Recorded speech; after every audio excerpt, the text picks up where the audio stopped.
Gear Tasting Radio is brought to you by Imminent Threat Solutions. ITS provides knowledge that empowers individuals with indispensable skill sets to explore the world and prevail against all threats. Right now, as a special thank you for all podcast listeners, we're offering 10% off in the ITS store. Simply use the code GTR to save 10% at store.itstactical.com.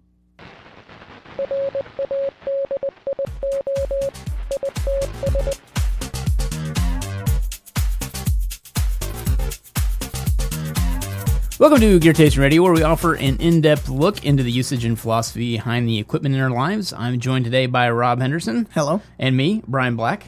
And today we're going to be looking at some things you can do digitally to live a better life. Yeah. So there are some, I don't know, I guess you would say do's and don'ts out there that are best practices and things that are sometimes frowned upon in the things security you can follow world. to be better. Because everything's digital now. Absolutely. I mean, refrigerators have Wi-Fi. We're in that age. You can't call up anonymously anymore and tell someone their refrigerator is running. Right. Because they'll just check it on their phone and they'll say, no, my phone says it's good. I'm not even in town and I know it's not running. Exactly. It's in my house. No, but the way we want to start this is really taking a look at, first of all, the one thing that we all have in our pockets, which is a phone. So most people today have a smartphone. If you're not, you're probably frowned upon by all your friends and your buddies and those that can't see your emojis that are iPhone specific or something like that. If you're still T9 texting, you have a problem. Exactly. I was trying to remember what that was the other day. Man. T9. Old God, school. I don't miss that.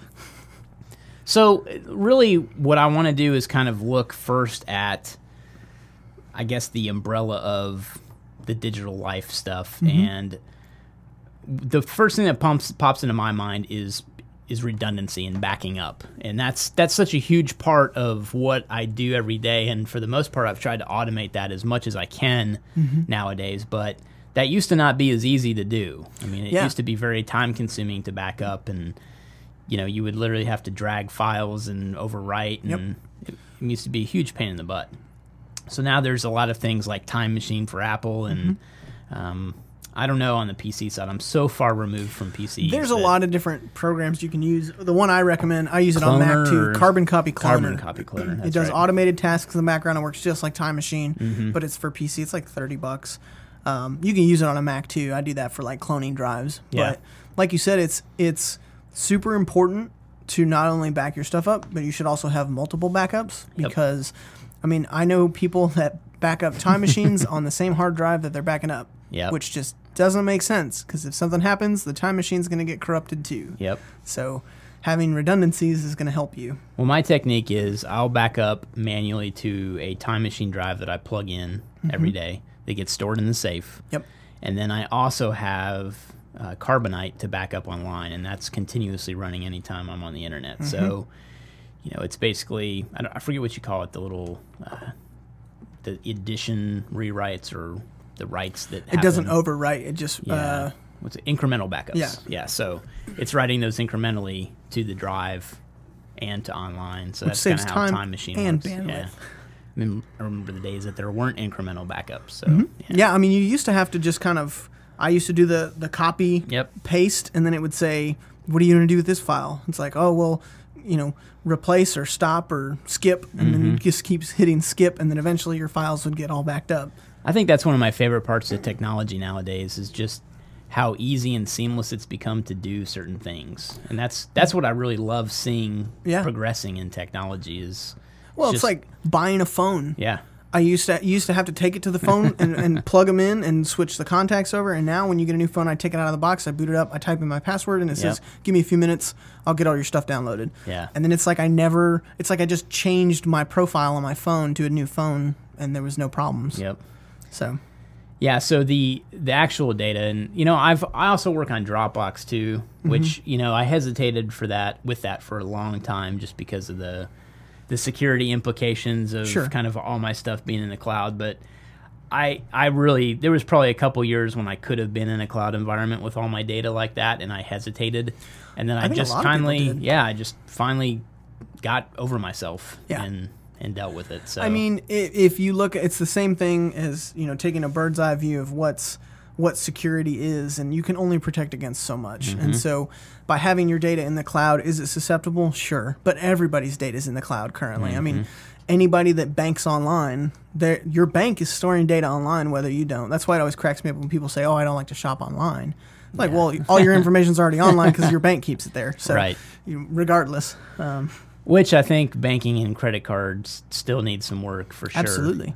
I think the whole chip technology that came out recently is really just making it better for physical in-person transactions. I mean, it's doing nothing for all the credit card theft that's going on online and people's credit card numbers getting stolen. Because there's nothing that's chip-like. I mean, yes, Apple Pay's come around, but there's nothing that's chip-like to protect against cards being used online. Sure. It's still purely just a number, an expiration date, and a 3-digit code on the back. Well, and, you know, Apple Pay's not unsusceptible. So I have the Apple Watch, and you can set it up to unlock when you unlock with the phone, but it also has a passcode.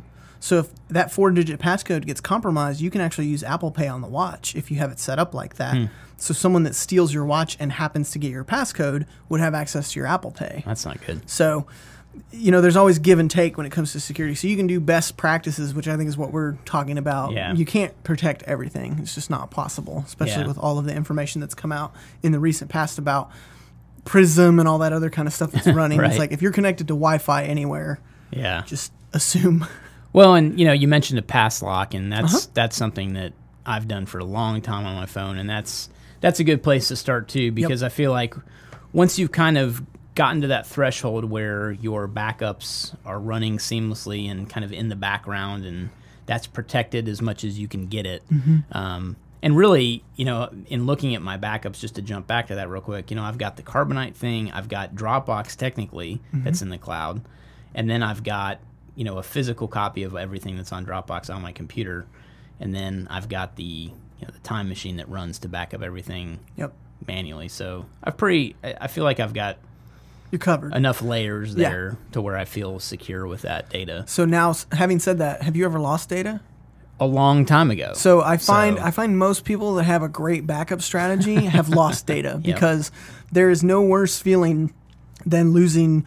I've lost 6 months of data before, and you will never make that mistake again because it's just so crushing, and you never know exactly what all you've lost until years down the road when you say, "Oh, I need this thing." That was probably gone. Well, and luckily it happened to me so long ago that it really wasn't, like, in the scope of my digital life, so to speak, it really wasn't that big of a deal because it was probably a couple months of data, but I was 16, 17, something like that, so it was crushing at the time. But looking back on it now, I'm like, oh, God, that was kid stuff. You know, it's like it really wasn't a big deal. And that was before so many photos were online and all that stuff, so it really wasn't a huge issue. Now, if that happened today and I lost 3 months of data, I'd be devastated. Well, and so for anybody that's listening or in the future, a tip is if you have any type of hard drive on your system and you get a data corruption or whatever, stop. Turn the computer off and don't do anything with it because there is a chance that you could still recover some of that depending on whose service you use, and because it's all magnets and things like that. You could still get that off of there, especially if it's flash memory. They can get that, but if you start tinkering with it and you override it or anything like that, it's gone. Especially like USB drives and things like that. So, but it just brings up 2 is 1, 1 is none, and then in your case you have like 4 different copies, which you can never have enough copies. I agree, and I mean I've probably even got hard drive backups that are in my safe that I don't even realize what's on there. But the amount of times that I've run backups, or I used to, this just popped into my head. I've been backing up so long that I used to back up to writable CDs. There you go. So I would literally copy folders onto CD and put those in a little case logic case, and I would have like backup.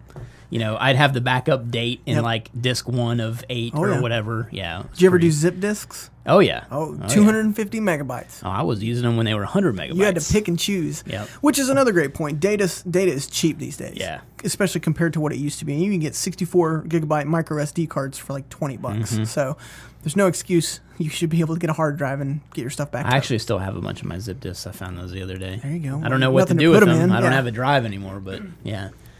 And that's the other thing too. If you're ever going to get rid of data, like a hard drive or something, destroy it. Yeah. Like absolutely. Beyond the point of comprehension that it is a hard drive. Yeah. Go Office Space on it and just drill it. Beat it with a baseball bat, drill it. Anything you can do will help. Break the hell out of it. Yeah, I mean, there's shredders that will shred hard drives too. Oh, I've seen those. Those are the best. Those big like grinding machines. I want one of those at the house. It's like a meat grinder. For some reason. For the once every 10 years you get rid of a hard drive. Right. So then jumping back to, the device itself, which, that's the biggest security risk, is either someone stealing your phone or being able to get into it to compromise your data. And, I guess best practice would be, first off, have a pass lock or passcode on your phone and enact it to where if you leave your phone for, more than a few seconds, it turns on. And I hate it. It's a pain in the butt. I do too. And luckily, like we were talking earlier before we started recording, that you talked about Apple coming out with the fingerprint scanner, which is quick. Yeah, still not as fast as it used to be, but and it doesn't work with sweaty hands, which I or dirty somehow hands always have for some reason. Getting out of the shower and I don't know. Well, doing things anyway. And I won't go down the road. I used to not have a passcode on my phone. Yeah, and I thought, well, I mean, it's just a phone. I don't have anything. But then I started thinking of it from like data security and, I mean, just access to your contacts. What could somebody get? Because now, if they're able to call out, that's spoofing as you, and what's your grandma going to give away if she thinks it's you, that kind of stuff. Or like, for Grandma, identity I need theft. your social security number. Exactly, like identity theft type stuff. So just one section of the phone. I mean, I'm sure most people out there have passcodes, but for those that don't, I mean, think about all the stuff that you keep on the phone. Also, like, it's got a GPS in it, which a lot of the phones save location data. So, I mean, it's going to give information about where you live, if you have your home address plugged in, that kind of stuff. So, better safe than sorry. Lots of navigation apps tell you to put in your home address, too, even if you don't have it in your own contact information. They're really all about that. And it is nice to say, hey, digital home. Assistant, go home. I've stopped saying the name because it activates people's stuff when they're just listening. Hey, digital assistant, take me home. That's nice, but it's just a tiny little bit of inconvenience for security. And as we just saw, I don't know, in the last year with Apple fighting the fight against the passcode and the FBI, it's really hard to break them. So you can feel kind of secure. I can't speak for Android and stuff like that, but I know they have pretty good passcode measures, and it just keeps you more secure and it helps lock down your phone, which you should also be backing up. Yeah, agreed. That's what I do too. I will do a manual backup every week, and then I'll do my iCloud backup. That's frequent. Every night. That's great. Yeah. Every week for manual is good. Yeah. I like to say once a month. It's only because I have it configured in my OmniFocus. Oh, that's nice. It's a reminder, and I don't forget. Yeah. So I usually do it. You used to be able to sync over iTunes. It didn't do all the data, but enough. One, syncing isn't backing up, so that's a big distinction. Sure. That's actually important to say on this. If you think your phone is synced and it's backing up, it's not. Yeah. Syncing is that's just your apps and stuff. It's purely syncing to make sure an app that was on your iPad is on your iPhone, and that's about it.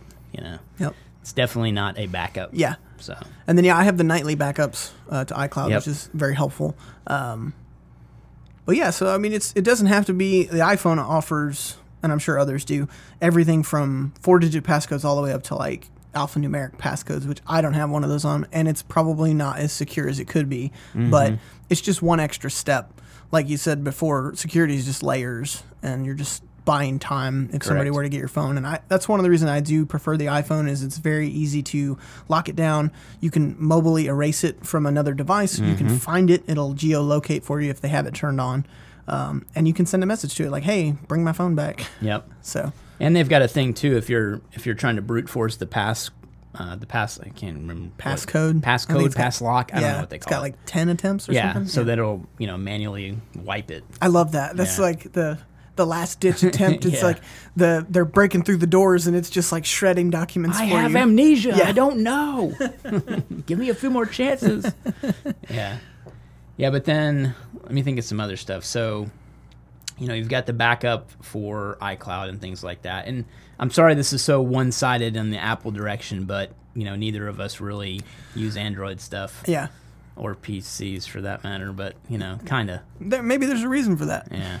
Well, and, to PC's credit, I grew up building PCs. Sure. Like, I I used to build them for friends. I used to build them for myself, and I would, use them for gaming and all kinds of stuff. So, and if I gamed, I would have a PC. But it's not something I do. It's something I've considered. But for general work and ease of use, I like it a little dumbed down, which Apple tends to give you just kind of straight up, here it is, this is what you get. UI matters to me, and that's why I use Apple. Sure. So. And I know there's a lot of people that prefer PC, and that's fine. But most of this stuff is cross pollination. You can get the same type of backup programs. You can get the same type of security. But I mean, now that we're talking about PC, there's another thing to lock down. I think a lot of people have issues wanting to put complicated passwords and stuff on their computers, or especially lock their workstation when they get up from it.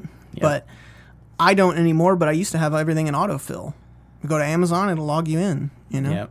All your payment information's saved. They can just change your billing or your shipping address and get a bunch of stuff on Amazon. One thing I've started to do lately, too, is the two-factor authentication as much as I can. Yep. So I'm a big believer in that helping security measures, so I've been doing that quite a lot. It's a pain in the butt, but, so was manually putting in my passcode all the time. And I've actually had it save me. Yeah. I got phished on one of my accounts. Oh, wow. And I got a text message. And for the two-factor authentication, you log in and it sends you a code. And it either sends it to your computer or it sends it to your phone or wherever, depending on whose service you're using. And it's an authorized device. You have to make sure that it's authorized. And then you punch that code in and it lets you log in. So if you're trying to get to your email in a quick, it can be pain. Yep. Wow, that was... It can be in a quick, it can be pain. We're abbreviating today. Yeah. But it saved me because I had gotten phished. I don't know where still, but I got a message that said, hey, you're trying to log in. I said, no, I'm not. And then you just don't do anything. And then you go change your password. Yep. So that helps tremendously. Speaking of passwords, one thing I use religiously is 1Password. So that saved my butt a lot, too, because I'm able to put in really complicated passwords and only remember one to log into 1Password and then copy them or put them into web browsers. There's a great, I think it's called Entropy, is password strength. And there's a really great graphic that I'll try to find the link for and put in, but it basically talks about computers when they brute force. People will spell like cash with a $sign. And that's a really easy password for a computer to guess because a computer can throw symbols in that look like letters. And so they found that the longer your password is, even if it has normal words and spaces, the more secure it is than like, password with $signs and a number. Yeah, because there's so many variables for each right. And so the computer's going to try the length, and by the time it gets to like 30 characters, it's like, I have no idea. It could take it years, millions of years to guess, versus something like, capital. That's my big pet peeve with a lot of websites now is your password has to have a capital letter, a lowercase letter, a symbol, and a number. It can't have your name in it. And the more complicated you make the password, the more you're going to have users cheat and just stash it under a Post-it, right. Stuff like that. That's very true. So that's what I love about 1Password is I just have to remember one really long, complicated password that's just a mix of different words, and then it can throw in all the 30-character weird combination ones for me. Yep. And I don't know what it costs. I think I'm on a monthly plan with them. Are you? It's $5 a month. It's a family plan. But I know that they've had purchases that you can do in the past. I don't pay monthly. Well, so I think you got grandfathered in because I think from now on they're monthly because people are figuring out subscription is a better route for software and stuff. So, but it's totally worth it because it goes on my phone, it goes on my computer, and then I don't have to remember. I get to have a different password for every site. Something else I really like is when you install it, it gives you little keys to say, here's all the accounts that have the same password. Do you want to go through and change those? Or like, here's passwords that are more than 6 months old. Do you want to go through and change those? Yep. So it's really cool. It helps guide you. I like that aspect of it too a lot. Yeah.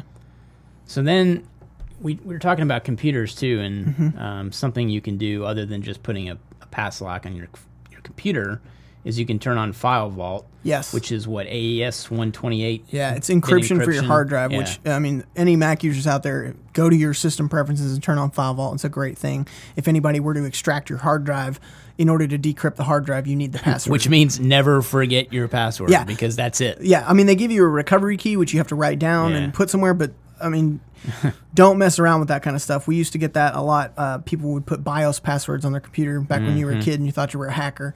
And then you forget the BIOS password, and that's it. I mean, you can flash the BIOS sometimes, but it just depends. So you can really quickly lock yourself out of stuff if you're not careful. Same thing for Windows boot passwords. You know, once it's in the firmware, it doesn't have like a get around or a workaround or anything. So don't forget it.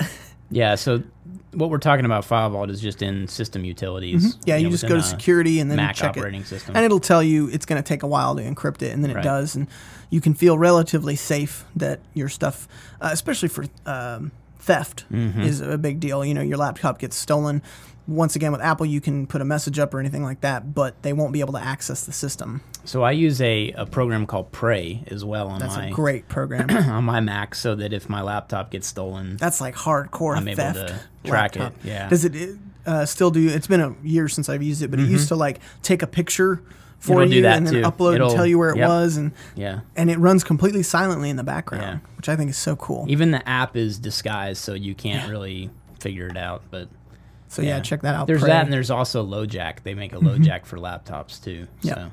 I think we're getting to a point to where phone theft and device theft will start to drop as thieves realize that they won't be able to use it. We're already starting to run into that with phones, where if you have iCloud logged in on an iPhone, you can't get rid of it. You have to sign out of the account, and if you don't have the password, that's it. And none of the pawn shops or any of the electronic places will take them because they know they can't get unlocked. So I think that'll slowly start to dwindle itself out. I think so too.